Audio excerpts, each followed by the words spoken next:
Well, I would say good afternoon, but in Canada we have 6 different time zones. So for wherever you are joining us from, have a good day. Je suis Charlie Angus, le député fédéral de Timmins Bay James. Wache, bonjour. Charlie Angus here representing on the traditional territory of the Timiskaming First Nation in the beautiful woodlands of Northern Ontario. And hello from here where it is the afternoon. This is Mary Lou McDonald in Dublin, the capital city of Ireland, saying bonjour, hello, and saying dia gwich dia to all of you, wherever you are and in whatever time zone you find yourselves. I'm absolutely delighted to have this opportunity to talk to you, Charlie, and to talk to the great people of Canada. Well, Mary Lou, I'm really excited to have this opportunity for us to talk. The connections between the Irish people and Canada run so deep. I mean, you cross the country, every little village, there's an Irish town name or county name. Our connections are emotional, cultural, familial, and everyone here has watched Dairy Girls. So I think we're all feeling very close right now. But one of the things I just wanted to say off the top that strikes me is I think a lot of Canadians aren't aware that we have deep political ties, particularly in the peace process. We had a number of key Canadians who played real roles at making sure that the peace process got off the ground and also making sure that, you know, the UK played its part. So I hope we're going to get to talk a bit about that today, but I want to just start off quickly on something that we also are sharing, which is the pandemic. And I just wanted to get your view on what's happening over in Ireland for people in Canada to get a sense of, we've got the two jurisdictions, North and South. How is it playing out with the pandemic? Well, I suppose, Charlie, we're no different to people right across the globe. This virus is vicious, it's awful, it has laid low our economy, it has posed a huge and real threat to our health services. Lives have been lost, more than 3,000 people have died across the island. That's a big number for a small population such as ourselves.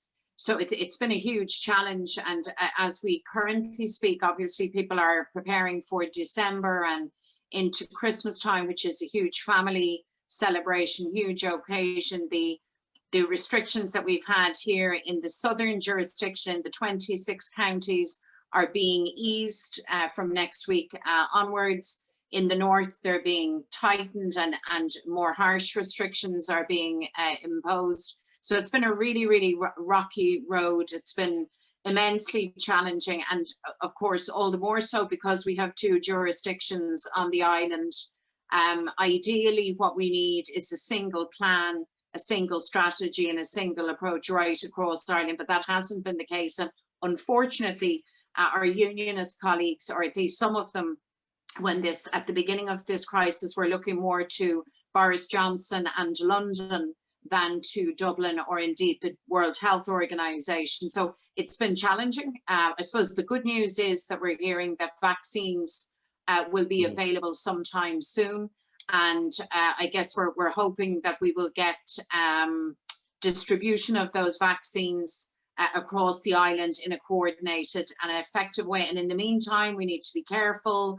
We need to mind ourselves, mind each other, wear our masks, wash our hands, keep our distance. So that's the story in Ireland, that's the story in Canada, and that's the reality, isn't it, for all of us right across the globe. And can I send our greetings of solidarity to the people of Canada and deep sympathy to people who have been sick or who are sick, and most especially to people who have been bereaved. This has been a really heartbreaking time for those people and their families.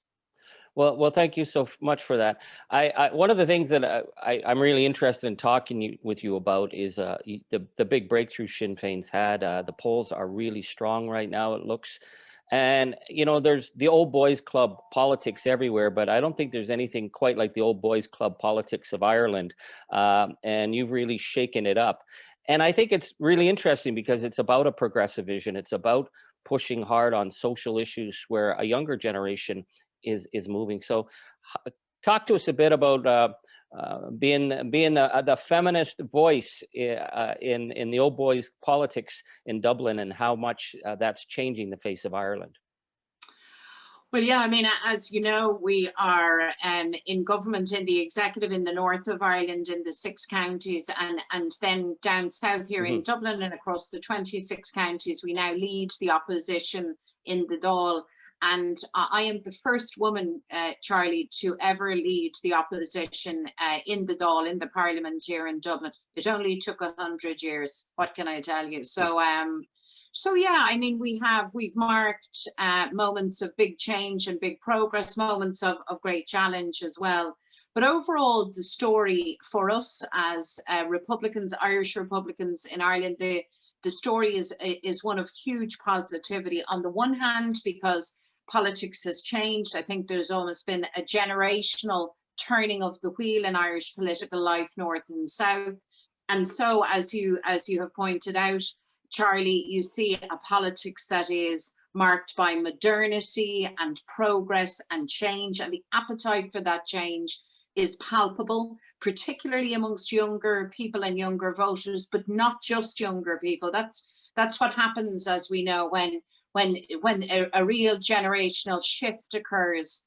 It brings everybody with it, not just the younger folks. So all of that is very exciting. It means things that were taboo or that could not be talked about or progressed a generation or more ago are now very much on the table. And then the second element, which is all bound up with this, is the journey now towards reunification and the ending of partition on our island. And that conversation and journey is well underway.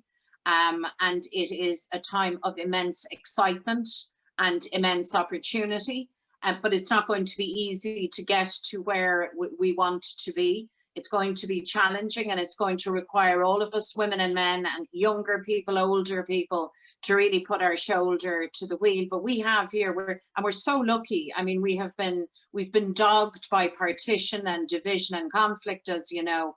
But now we're actually blessed with an opportunity that I think others in other nations would give very much, give anything to have, and that is the opportunity to reset, to rebuild, to end division in Ireland, to end partition, and actually to build a new republic. And that's hugely exciting. And you're quite correct to refer to me. I'm a Republican. I'm the leader of Sinn Féin, and I very proudly proclaim myself as a feminist, interested in equality for women, equality for every citizen, for our children, for our older citizens. And that for me has to be a bedrock. It has to be at the core of building a new Ireland. And that's really, Charlie, how in the end we kind of dismantle this old boys club, you know, the old device of broken politics, and we build a new.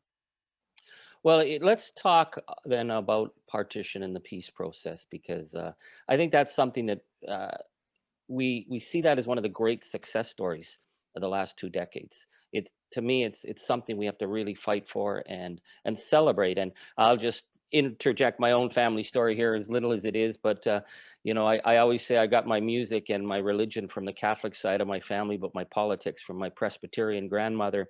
And my grandmothers, I remember them listening to the radio, in little mining town in northern Canada, and every time there was a story of one of the bombings or a killing, the grief they had. And it was my Presbyterian grandmother who always talked about peace in Ireland, and she used to say to me that the Irish people together would find that solution, and that had to be the only way we would get there. So for me, this is a really important conversation. It's something that I've dreamed of, that we would see this, and we're 20 years in. So I guess I gotta just say it pretty bluntly. So how does the leader of Sinn Féin talk to an unemployed Protestant youth on the Shankill Road, or someone in Armagh, and say our future is together in a united Ireland? How is that conversation going? How do you do that, and how do you bring the loyalist people who grew up in a loyalist tradition into this conversation so they feel very much part of a future Ireland?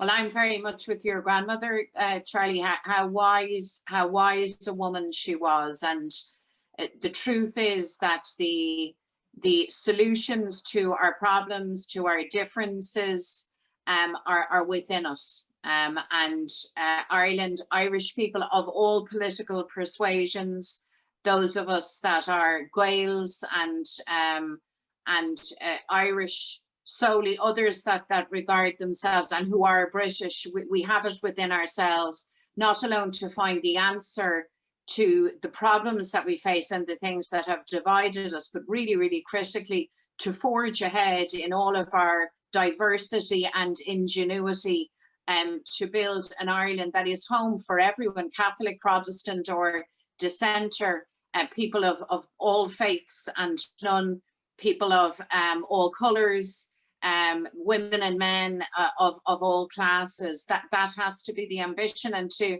give a short answer, and it's short, but it's not meant to be trite. I hope you can hear the profoundness of what I am about to say to you in a very simple way, is to have that conversation with our friends on the Shankill Road, or people from a loyalist or a unionist or simply a Protestant background.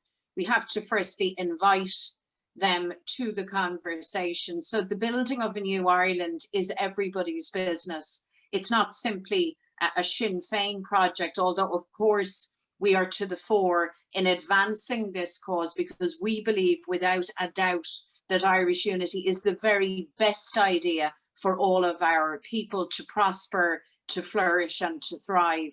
But I'm very, very conscious as the leader of Sinn Féin that we have to make room for everyone. And we have to be conscious of the fact that others will have diverse and varied perspectives as to how this new Ireland will look and operate. So we need to have a willing ear. We need to acknowledge each other. We need to acknowledge each other and accept difference. We should not be attempting to straitjacket people into a single or singular sense of identity, because that would not be true. That's not true of the story of Ireland. We have diverse pasts. We've had different experiences of the past. The conflict in Ireland is contested as to why it happened, who was right, who was wrong. The border on our island is contested. So we have a lot of contested matters, some of which we can resolve in time, others we won't. And we simply need to accept that there isn't a single narrative of Irish history. We need to be respectful of that. And then, Charlie, preparation is going to be key for the reunification project. So, I mean, we have been saying now for some time, and I have said to the Taoiseach here in Dublin, the current Taoiseach and the previous one, that the preparation needs to start now. We need a space, a citizens' assembly or a forum where the conversations, the planning and the preparation can take place. But I think in the first instance, and maybe one of the most important things that I can do as the leader of Sinn Féin is to make it absolutely plain to everyone that each and every one of us has a part and has a stake in this conversation, and that I and we are willing to hear, to listen, to share ideas, because as we chart our way forward, we have to be sure that we are playing to the very best of every section of our society. And I think it's all doable, but we are going to have to be organized. We have to be practical. I'm sure your grandmother, when she realized that the answers to the Irish question are in Ireland, I'm sure she always also would have recognized that being organized and prepared, be Ulf, you know, is a critical part. And then finally, Charlie, international support, international influences have always been core to the Irish journey and the Irish story. That was the case a century ago. That was the case, you know, at the dawning of the peace process and the signing of the Good Friday Agreement back in 1998. And that will certainly be a critical element in the story and the journey to Irish reunification. And Canada will matter greatly in the next chapter as we now write the next chapter of Irish history. Well, let's just talk about that for a second, because I think Canadians, again, we tend to notice our big American cousins because they carry big sticks diplomatically. But in the peace process, we had Warren Almond, was a very powerful, impressive presence. General de Chastelain in the whole push, for getting rid of the armaments. But we had, the former Supreme Court Justice Peter Corey, who pushed for the inquiry into the collusion between some of the paramilitaries and the British state. Professor Shearing on police matters. So we have a tradition. We have a stake in this as Canadians. Considering the situation with Brexit right now and the mishandling, I think, of the negotiations with the EU, what role could Canada play on this in terms of making sure that we can't tell Boris Johnson what to do on a number of things, but we can say there are rules. We have a treaty. We fought for this treaty that's international. What role could Canada play in making sure that those Brexit negotiations include fairness for Ireland and the open border with North and South? Well, I think the short answer is a hugely influential role. I mean, Canada can be incredibly influential in these matters. And to start with Brexit, as you'll be aware, Brexit is massively disruptive. I mean, I think it's crazy. That's my view. But if Britain wishes to Brexit, who are we to stop them if that is their decided direction? What they can't do is, in the course of Brexit, wreck Ireland and undermine our peace process. And as you have said, the Good Friday Agreement, all of the successor agreements are international agreements. They're between two sovereign governments, and they need to be honoured. And in the course of what have been very, very lengthy Brexit negotiations between Michel Barnier and the European institutions on the one hand, and the British state on the other, we did land finally on a withdrawal agreement and a protocol that boxes off the absolute essential protections that the Irish economy, that Irish citizens, and that the Irish peace process requires. At the core of that is ensuring no hardening of the border on the island of Ireland, as people who are part of this conversation will realise, any that have been to Ireland, you travel now seamlessly north to south, south to north across the island. There really isn't a border for all practical purposes, and we fully intend that it remains that way. I think it is probably the biggest symbolic and practical win of the Irish peace process, is that, on a day-to-day basis, there isn't the disruption of old. And people, of course, live their lives on a cross-border basis. It wouldn't be unusual for a farmer to go into their home place on the southern part of the island and then exit into a field at the back, and they're in the northern jurisdiction. So we're absolutely essential that needs to be protected. Unfortunately, the British government have chosen to play what I regard as a very, very dangerous game of brinkmanship with that withdrawal agreement. They have published legislation through Westminster and into the Lords, which they say very openly breaches international law and which threatens to undermine the basis of the withdrawal agreement and the protocol. And that simply cannot happen. And I think it is very important that international players and international partners make it plain to the British government that you cannot play fast and loose with international law. And so it is the case with the Brexit agreement. I mean, the United States has made it clear that if there is any damage to the island of Ireland to the Good Friday Agreement, there will not be a trade agreement with Britain. I believe that it would be extremely positive and helpful if Canada were to equally adopt that position, not because we're asking for favoritism or that, people play favorites with Ireland, but simply because in the world that we live in, the rule of international law has to mean something. And you referenced many people, General de Chastelain, who was absolutely critical in the decommissioning in the course of the peace process, arguably the most sensitive and difficult part of the peace process. He was central to holding the ring in a fair and a firm way to ensure that that could happen. You mentioned Justice Corey, the late Justice Corey, again, who produced a report around collusion, and particularly the case of Pat Finucane. And the history of Canada has been the history of holding people to the rules and to the rule of law. And from my perspective, if you say, well, what does Canada bring? I think that's what Canada brings. I think that's what Canadian politics and the Canadian kind of disposition brings, that rigor and fairness and adherence to the rule of law. And I would hope throughout Brexit and beyond Brexit that would continue to be the case. Well, it was interesting because we know definitely the Irish presence in Congress is very clear and strong. We have a very strong Irish presence in our parliament, but again, it tends to be cultural.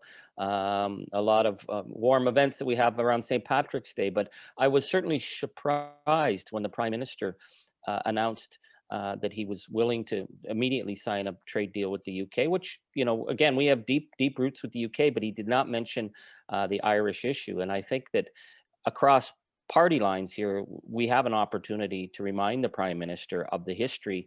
And so I think if there's something we can do on that area, it would be very important for Canada to send that message that we have to keep this process strong. We have to keep that border open, and the ability of the two communities to work with each other to a unified Ireland. So to that, how do you see the step towards Irish reunification? Is this it's been 100 years plus since 1916, and many people wonder if it'll ever happen. Do you see this process happening, and how does it happen in a way that brings people together? No, I absolutely see it happening. And in fact, next May, we will mark a century of a partitioned Ireland, 100 years of partition, and partition has been just devastating for the island, socially, economically, in every respect. There have been no winners from partition. And of course, the border is a contested border, and that's why we had conflict, and that's why we have a peace resolution and international agreements and international law in respect of all of that. The ending of partition, the methodology is set out in the Good Friday Agreement. It is by way of referendums, north and south, to end partition. So in other words, once there is a majority north and south for the ending of partition, the British government will be obliged to respond in kind and to legislate accordingly. On the calling of the referendum itself, from the British side, it lies with the Secretary of State as per the agreement. But the reality is that really would be a call for whoever would be in number 10 Downing Street. It would be a call for the British Prime Minister. And in fact, each time we meet the British Prime Minister, and in my case as leader of Sinn Féin with Theresa May and Boris Johnson, I have said to them consistently that they need to set out what their understanding is of the kind of threshold that we have to meet for the calling of such a referendum, and they failed to do that. But we're going to keep pressuring them to do exactly that. So in one way, the method of this happening is actually straightforward. It is a vote, 50% plus one, in a referendum decides the matter. The more complex piece is what lies behind that, because I think it is only fair and reasonable when you are asking people to make the change and to end partition, that we have a sense and that we have a worked out strategy for what a reunified Ireland would look like. And therein lies the big challenge, and therein lies the level of preparation that I referred to earlier. I mean, I can't overstate the need for that preparation to start now. The government in Dublin, for their part, would say to you, no, it's an important matter, but it shouldn't happen now. It can't happen now. They're burying their heads in the sand because the winds of change are blowing. This process and this conversation is underway. And I think at this stage, it's actually reckless of a government in Dublin not to realise that this change is in prospect and not to make the necessary preparations. And I'd say the same for the government in London. There will be no prizes for those who wish to look the other way and pretend the change is not happening. It is. And so we need a strategy at the high level politics, but also in the grassroots, to effect an orderly constitutional transition. And that will be challenging. It's doable. It is all absolutely doable. And to answer your question, Charlie, yes, this is going to happen. I believe that we will have ended partition within this decade. I'm absolutely confident that that will be the case. I want us to have the referendum, win it first time out and win it well. And that means that now is the time for all of that preparatory work. And of course, international solidarity in that phase of preparation. And in that sense, that I think quintessentially Canadian thing of fairness and balance and rigor, you know, in holding the ring for conversations that will be challenging in many cases. And we need to learn from international experience. And we've had huge and really welcome interventions from very, very notable Canadians from different walks of life. And I have no doubt that we will be looking to you in the future, in the very near future, for that type of assistance again. Well, I appreciate that, and we certainly appreciate that. We have deep. You have lots of friends. Ireland has many friends in every village and city in this country, and I think all of us want a future for Ireland that is progressive, that is peaceful, and that there is one Ireland for all Irish people. So I thank you for joining us. I wish we could have been doing this in person, but once the pandemic's over, we invite you to come to Canada to meet with us. And certainly I'd love for you to come and meet with some of our parliamentarians, again, across party lines. Our relations with the Irish people are strong, and we want to play a role in that future and in a better Ireland that is possible. This could be one of the, it was a great story. The peace process was one of the great stories of the last 20 years. I think the next chapter could be one of the great stories of this coming century. So we want to play our little part in it with you. So I want to thank you so much for this opportunity. Thank you so much, Charlie. It's been a pleasure. Great to see you. And I look forward to seeing you in person. Yes. And to visiting Canada as soon as ever I can. So, Gurumila Mahagud. Thank you so much. Take care.